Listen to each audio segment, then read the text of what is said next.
Bon allez, début de la deuxième journée. Là on va aller à un très gros rassemblement logiquement. Je pense que là vraiment vous n'êtes pas près de tout ce qu'on va voir. Ah bah voilà. Regardez cette magnifique V12S bleue là. Wow, aussi, il nous fait un petit plaisir. Je parle bien faire pour casser la vidéo d'Arthur, au moins il ne pourra jamais la poster. Il y aura un petit son. Oh. Bon du coup là on est arrivé, regardez. Ici, c'est ce que je vous disais ce matin. Et là si je relève la caméra tout doucement, voilà le plateau sur lequel on retombe. Donc je vais vous filmer assez rapidement ici parce que l'autre partie la plus intéressante, c'est là où il y a la 205 T16 sur le plateau, enfin pas le plateau mais le pont pardon. Donc déjà là il y a quand même du très lourd hein, évidemment. C'est pour ça que je me permets de vous filmer. Alors je m'excuse aussi, je vais peut-être soit parler fort ou soit je ne sais quoi parce qu'il y a de la musique. Donc voilà, ça serait bête de se faire striker la vidéo alors que le plateau est exceptionnel. Regardez déjà ici à ma droite, on a un CLK DTM coupé, sans exemplaire dans le monde, rarissime. Et franchement j'adore cette voiture, évidemment, c'est logique. Là on a une 996 Turbo, Speciale Aperta. D'ailleurs que logiquement j'ai déjà vu à Paris. Mais il faudrait que je revérifie. Mais en tout cas, j'en ai vu une config identique à Paris. Et c'est quand même pas une config commune, quoi. Vraiment avec tout le carbone là, l'intérieur tout rouge, les jantes diamantées comme ça. Enfin bref. Là, on a une Ford GT. GT3 RS 4 litres en noir. Très belle, assez classique. Parce que je vous dis ça parce que vous allez voir après ce qu'il y a en haut. Mais là, on a une M3 CSL là, pour les passionnés BM. Je pense que c'est un truc de ouf, évidemment. Là, on a une F12 TDF qui est magnifique. Le rouge est sanguignolant. Les petits liserés là, je les trouve super sympas. On a un intérieur de fou. Franchement, elle est très belle. Là, on a une 450 Speciale, très sympa aussi. Rouge foncé avec l'intérieur qui a l'air bleu. Très joli. Regardez cet intérieur de fou. Incroyable. Là, on a une 928, une down, une très belle Continentale. Mais je vais retourner derrière. Parce qu'il y a déjà des voitures là à vous filmer. Je ne vous ai pas filmé. Il y a une petite carrière GT par exemple. Mais on va aller voir l'énorme plateau qu'il y a. Évidemment. De toute façon, je vous tease, mais vous avez sûrement vu la miniature de la vidéo. Mais quand même, j'aime bien teaser toujours dans mes petites vidéos. Donc là, déjà, regardez, on a une Carrera GT et une 599 GTO. Mine de rien, 599 GTO blanche. Déjà là, c'est un truc de ouf. Donc ça, c'est quand même vraiment un truc de malade. Ah, je suis obligé de crier parce que là, c'est quelque chose. Là, on a une David Brown Speedback GT. C'est très rare et ça reprend en fait un peu les lignes des Aston Martin d'époque, mais en voiture moderne au final. Donc c'est assez marrant, c'est assez sympa comme voiture. Là, on a une Ferrari F40. Voilà. Et je vais me tourner tout de suite ici parce que regardez ce qu'on a. On a une Porsche 918 Spider. Déjà là, on pose les bases. C'est quand même assez ouf de voir une Porsche 918 Spider dans une si belle config d'ailleurs. Donc ça fait plaisir. Je vais éviter de filmer à droite parce que le plus gros se situe à droite. Là, on a une Maserati MC20. On a une McLaren P1 en race mode en plus. Magnifique. Incroyable. Une Lexus LFA et une Carrera GT. Je vous le dis tout de suite au moins, voilà, mais je vais quand même bien vous filmer chaque voiture.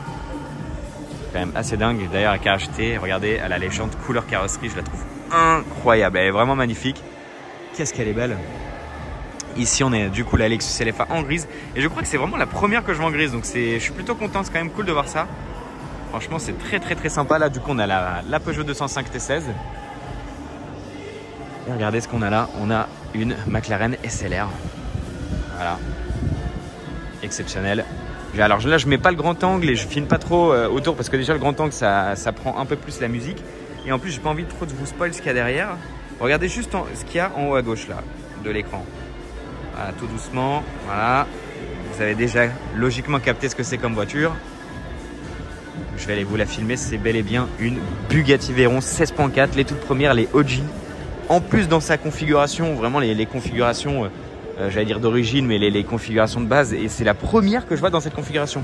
Quand j'étais plus jeune, c'était vraiment ma config préférée sur les Veyron. Bon, après ça a changé parce que voilà, il y a des configs de dingue qui sont sortis, tu vois. Mais vraiment, cette configuration, je l'adorais de fou. Et bah, c'est la première fois que je la vois et je suis très content de la voir parce que bah, au final, je comprends pourquoi je l'aime parce que elle est vraiment très belle. J'aime beaucoup cette configuration.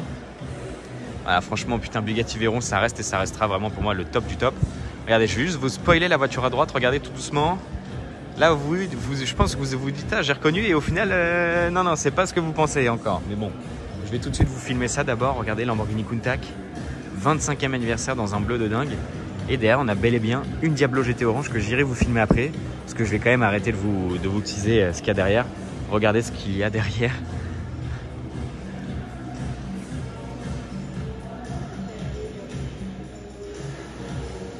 Voilà.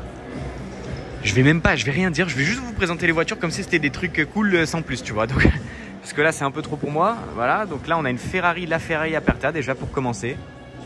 Voilà, dans une configuration très sympa parce que bon, elle a la légende de d'XXK en grise. Et elle a le petit liseré gris, donc le petit rappel un petit peu, c'est très sympa. Elle a le rouge banal, mais je trouve que ça lui va plutôt bien pour une fois. Là, on a une Pagani Zonda S, mais avec l'avant de F, c'est particulier. C'est une voiture que j'ai déjà vue d'ailleurs, que j'avais déjà vue chez Dick Engineering, mais que j'avais pas pu vous filmer. Ou je crois que je l'avais filmé, mais bon, on n'avait pas, en fait, on nous avait pas dit sur le moment que j'avais pas trop le droit de la poster, mais bon là, voilà, c'est bel et bien le cas, donc tout va bien. Ici, on a pour moi l'une des plus belles Koenigsegg, la Koenigsegg CCXR. Voilà, franchement, c'est pour moi la CCX, c'est la plus belle version et avec ces jantes là de CCXR, c'est exceptionnel. Donc franchement, elle est vraiment incroyable. En fait, ça me fout le seum parce que j'ai l'impression que je vous passe rapidement les voitures. Genre, je l'ai filmé 2 secondes, celle-là aussi. Mais bon, après, il y a tellement de trucs. Enfin, j'irai m'attarder quand il y aura vraiment des trucs de fou. Enfin, je dis ça, même si regardez ce qu'on a devant nous. Mais bon, voilà, c'est quand même exceptionnel. Tout ce carbone en plus là, magnifique. Là, on a une Ferrari F50 jaune. C'est quoi ce truc, genre, c'est pas possible. Là, on a une Maserati MC12 à droite. En fait, ce qui est marrant, c'est que vous voyez un petit peu se dessiner ce qu'il y a à droite. Et c'est vraiment un truc de dingue. Donc là, on a une Ferrari F50, on a une Maserati MC12, 50 exemplaires dans le monde. C'est franchement du délire. On a une McLaren F1 GTR. Road légal d'ailleurs, ça c'est quand même un truc de fou. Ici, du coup, comme je vous disais, Diablo GT. Je vais vous filmer, c'est un modèle limité à 80 exemplaires dans le monde. Je vais vous filmer parce que logiquement il y a une petite plaquette, si je dis pas de bêtises, de l'autre côté. Regardez-moi cette gueule, c'est la Diablo de course mais pour la route.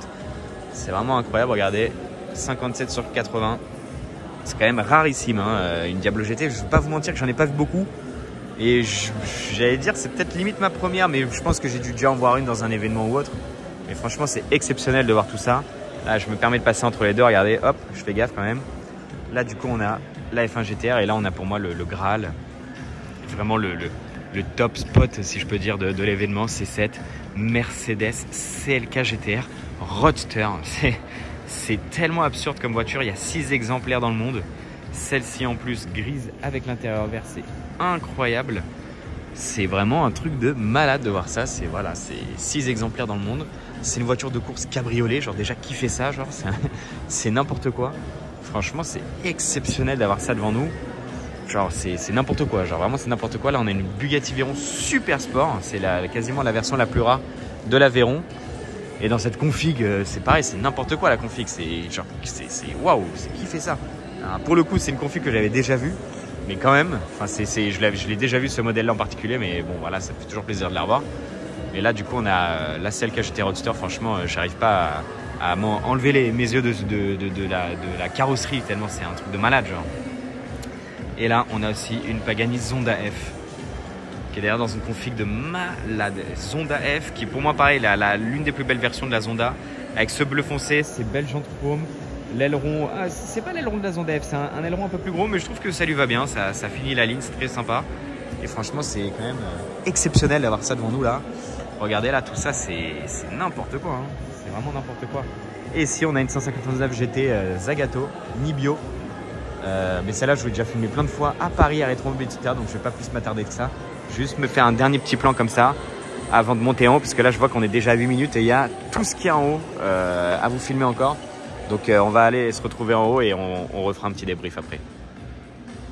Bon, alors du coup, on se retrouve devant cette F1 GTR Road Legal. Et pourquoi je vous dis ça? Parce que regardez ce que je porte.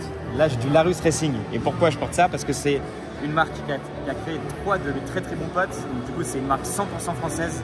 La fabrication est 100% française. C'est un t-shirt limité à 50 exemplaires. Et du coup, pour rester dans le thème, évidemment, on présente cette F1 GTR.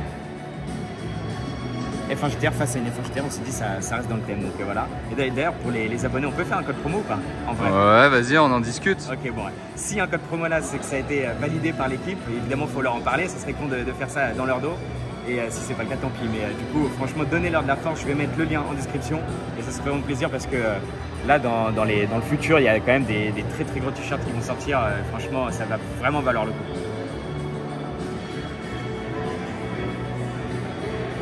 Bon, du coup là on est en haut, regardez, déjà on est accueilli par une maquette de 250 Testarossa. Et regardez ce qu'il y a là. Bon là faut que je parle encore plus fort limite parce que vraiment les comment le son est ici quoi, donc ça va être compliqué. Mais du coup regardez un petit peu ce plateau principalement de Porsche. Là on est servi hein, quand même, c'est exceptionnel là pour les Porschistes. C'est simple, dès que je suis rentré dans la salle, j'ai pensé direct à mon pote Romain parce que je sais qu'il est principalement Porschiste, il aime beaucoup les Porsche. Et j'ai directement pensé à lui parce que là il y a vraiment de quoi péter un câble, parce qu'il y a vraiment des trucs de dingue. Donc je vais vous faire ce petit tour. Donc là déjà on commence par une Porsche 356.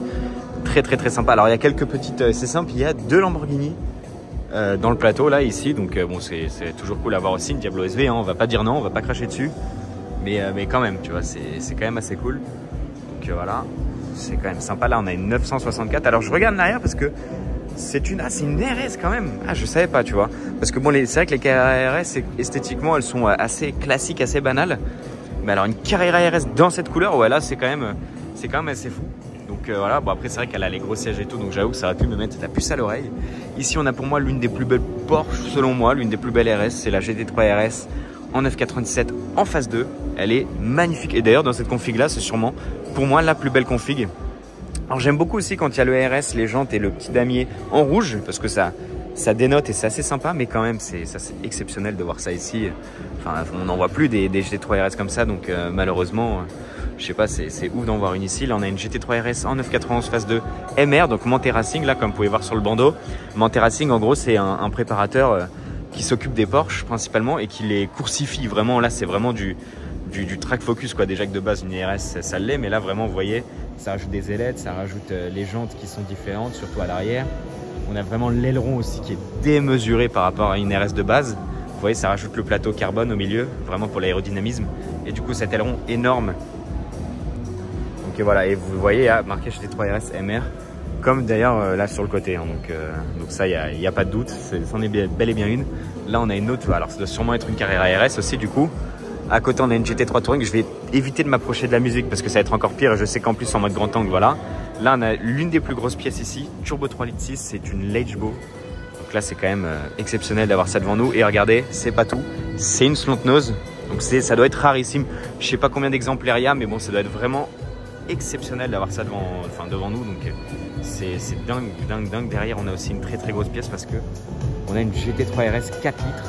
En PTS, en bleu, je savais même pas que ça existait limite, et là on en a une devant nous, donc c'est incroyable. Donc il faut savoir que c'est la même que celle-là, sauf que celle-là logiquement c'est une 3,8 litres si je dis pas de conneries, et ça c'est une 4 litres, donc c'est vraiment la version rarissime, la version la plus, c'est l'une des GT3 RS les plus demandées des collectionneurs, les plus prisées, parce que c'est vraiment une beauté, et si je dis pas de bêtises c'est la dernière avec le fameux moteur Mezger, donc voilà, c'est quand même vraiment une pépite. Là on a une Lamborghini Murcielago, ça personnellement c'est un truc que je kiffe. En plus elle a un intérieur de dingue et elle est en boîte manuelle. Alors encore une fois je m'excuse, je vais éviter de m'approcher des baffes d'euros, donc voilà. Ici on a une Carrera RS, très sympa en 993, franchement incroyable. Donc là on a un très beau plan. Ici une 992 GT3 dans cette magnifique couleur. Alors c'est con que Romain ne soit pas là parce que je sais qu'il m'aurait dit la couleur. Moi j'ai pas envie de dire de conneries, je suis pas sûr que ce soit du violet métallique pour le coup, je pense pas. Mais bon c'est voilà, je vais pas te dire de bêtises, donc, mais elle est quand même très belle dans cette couleur aubergine un petit peu magnifique. Ici on a une 997 GT3 en phase 2 aussi, en bleu aussi très belle. Ça pareil c'est une config qu'on voit pas souvent sur ce genre de voiture. Donc elle est très belle. Là, on a une GT2 RS en jaune. Bon, là, c'est le truc un peu classique, mais très sympa, entre guillemets. Enfin, ça, c'est le genre de truc où, voilà, j'en ai déjà vu à Paris, par exemple. Alors que tout ce qu'il y a là, j'en ai quasi pas vu à Paris. Turbo S en jaune, je suis pas sûr d'en avoir vu beaucoup à Paris.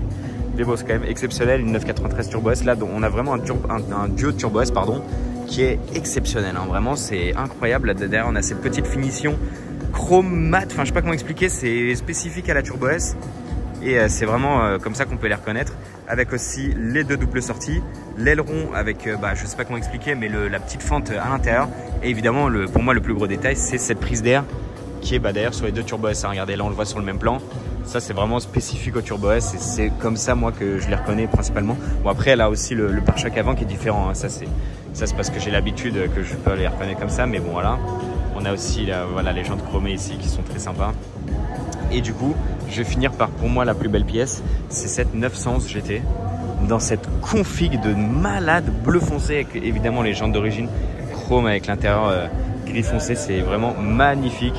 Et du coup voilà, 911 GT c'est quand même un mythe pour moi. Enfin, je suis fan de cette voiture. Qu'est-ce qu'elle est belle avec ses ailes rivetées d'origine, hein, ça faut savoir pour ceux qui connaissent pas, c'est d'origine. Hein. C'est pas du tuning RWB ou ce que vous voulez. Ça c'est d'origine et alors je sais, j'ai pas l'année en tête de cette voiture, mais voilà, faut se dire que à l'époque ça sortait comme ça. Donc voilà, c'est quand même un truc de fou. Et j'ai eu l'information dans l'oreillette qu'apparemment elle est d'origine française. Donc c'est fou de se dire ça, quoi. C'est quand même exceptionnel de se dire qu'en France à un moment on a eu ça et malheureusement ouais, elle l'est plus. Donc vous voyez, il y a quand même tous les petits voilà. Donc c'est quand même assez dingue de se dire ça. Et d'ailleurs, ah oui, bah d'ailleurs c'est comme ça qu'on peut le savoir. Regardez, je vais vous zoomer dessus s'il veut bien. Voilà. On a la réponse. Bon, du coup, regardez, je vais vous filmer ça, mais est-ce que vous êtes prêts pour la vue qu'on va avoir derrière? Là, on a une vue plongeante sur tout le plateau. Moi, je vais pas vous représenter une énième fois les voitures, mais là, c'est quand même très chaud de se dire, bah regardez tout ce qu'il y a devant nous. Genre là, c'est exceptionnel. Genre. Là, pour vous, dites-moi en commentaire, là, pour vous, il y en a pour combien de millions? Là, regardez, je vais mettre pile poil au milieu quasiment. Dites-moi pour vous, là, combien il y en a de millions d'euros. Là, c'est compliqué, là, juste sur ce plan-là. Là. Bon, du coup, c'est une fin de tournage pour cet événement de dingue. Et regardez, en fait, il y a le parking. En gros, là, c'est un peu le parking visiteur. Bon, alors, ce qui est marrant, c'est qu'il y avait un Celica Black Series quand même, hein, en visiteur. Et là, c'est le parking, entre guillemets, des gens qui ont des casse-coules. Ouais, 720S, 488 GTB.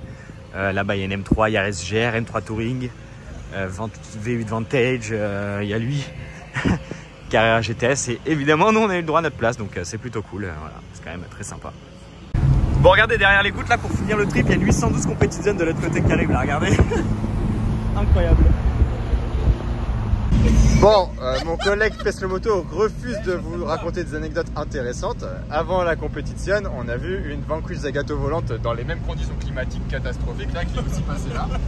Et voilà, donc là on revient sur l'Eurotunnel. On a vu plus de voitures aujourd'hui sur l'autoroute sous la pluie qu'en plein Londres. C'est réel, hein. Voilà. Fin de la vidéo. Bonne journée à tous.